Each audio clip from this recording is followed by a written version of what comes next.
Hi అండి. ఈ video వచ్చేసి మా జాయ్సీ వాళ్ళ స్కూల్లో ప్రాజెక్ట్ అయితే జరిగిన రోజు అనమాట. ఇంకా పేరెంట్స్ని అందరినీ కూడా ఇన్వైట్ చేశారు. ఇంకా మేము కూడా వెళ్ళాము. 9:30కి అట్లా రమ్మన్నారు. మేము కొంచెం లేట్గానే వెళ్ళాము.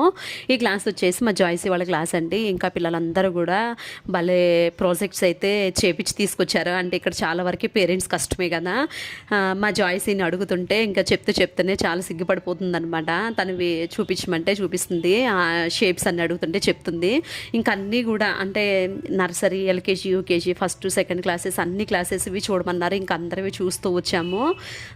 చాలా బాగుందండి. నర్సరీ వాళ్ళదే కొంచెం సింపుల్గా ఉంది. వాళ్ళకి ఇయరే కదా స్టార్టింగ్ ప్రాజెక్ట్ అనేది. ఇంకా మిగిలిన క్లాసెస్ అందరివి కూడా కొంచెం డెప్త్గా ఉన్నాయి. వీళ్ళ మాత్రమే సింపుల్గా ఉన్నాయి. నేను చాలా మందిని అయితే అడిగానండి ఎవరు చేశారని. అడిగితే అందరూ కూడా మా మమ్మీ, మా మదర్ అనే చెప్తున్నారు. నాకు తెలిసి చాలా వరకు మదర్స్ కష్టమే ఉండుంటుంది.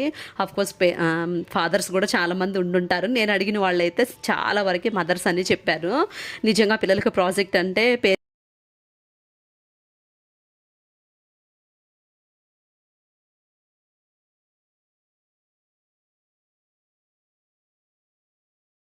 పేరెంట్సే కదండి కష్టపడేది. ఇంకా మేము అక్కడ ఉండగానే మా జాయ్సీ వాళ్ళకి స్నాక్స్ టైం అయిపోయింది. వాళ్ళ మిస్ వచ్చేసి ఇంకా వేరే రూమ్కి తీసుకువెళ్ళారు. వాళ్ళు స్నాక్స్ తింటూ ఉండగానే ఇంకా మేము వచ్చేసాము.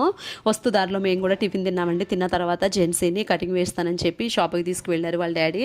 ఇంకా అక్కడ తనకి కటింగ్ అని చెప్పి గుండి గీయించారనమాట. తనకి తెలియదు కటింగ్ వేస్తున్నారు అనుకుంది. మా నాన్న చిన్నప్పటి నుంచి వెళ్ళి కటింగ్ వేసేది ఫస్ట్ టైం అండి షాప్కి తీసుకువెళ్ళడం. ఇంకా అయితే గుండి గీయించడం అయిపోయే వరకు కూడా మిర్రర్ అడ్డుగా నుంచోమన్నారు. నేను అడ్డుగా నుంచున్నాను. ఇంకా తర్వాత పక్కవ తప్పుకునేసరికి తన హెడ్ని చూసుకొని పాప బర్త్డే చాలాసేపు ఏడ్చింది జెన్సీ.